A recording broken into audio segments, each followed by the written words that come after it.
नमस्कार, मी साधना तुमच्या अगदी मनापासून स्वागत करते आपल्या यूट्यूब चॅनलवरती, ज्याचं नाव आहे मी साधना. ज्यांनी कोणी आपलं चॅनल सबस्क्राईब नसेल केलं तर त्यांनी लवकरात लवकर आपलं चॅनल सबस्क्राईब करा. आणि आज मी रेसिपी शेअर करणार आहे. रेसिपी आहे पावट्याचा मसाले भात. सातारचे जे लोक आहेत त्यांना माहिती आहे पावट्याचा मसाले भात आपल्याकडे सर्वच घरात बनतो. तर पावट्याच्या मसाले भातासाठी काय काय लागतं ते मी तुम्हाला सांगते. म्हणजे मी काय काय वापरते तुम्हाला सांगते. मी हे 2 मीडियम आकाराचे कांदे घेतलेले आहेत. हा मीडियम आकाराचा टॅमॅटो, हे 2 तेजपत्ते, हा लसूण, मिरची आणि कोथिंबीरीचा ठेचा आहे. हा मेन पावटा, तांदूळ, मीठ, हळद आणि बिर्याणी मसाला. यामध्ये मी जिरं विसरले तर मी जिरं पण ॲड करणार आहे.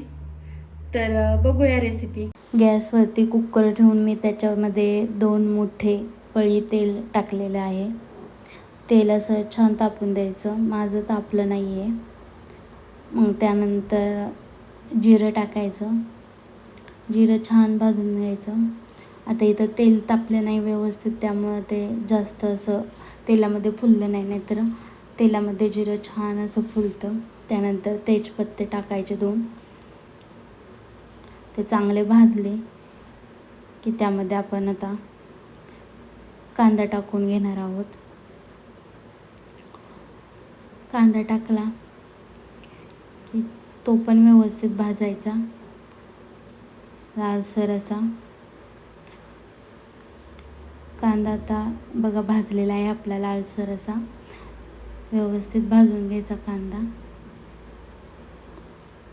त्यामध्ये आता आपण टाकणार आहोत हिरवी मिरचीचा केलेला ठेचा. आपण त्यामध्ये लसूण, हिरवी मिरची आणि कोथिंबीर घेतलेला आहे.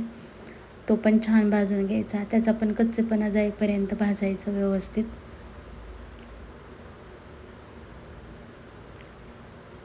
ते भाजल्यानंतर आपण त्याच्यामध्ये आता टॅमॅटो टाकणार आहोत.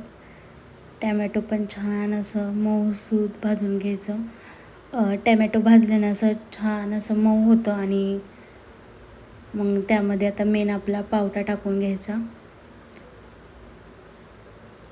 पावटा पण छान असा परतून घ्यायचा.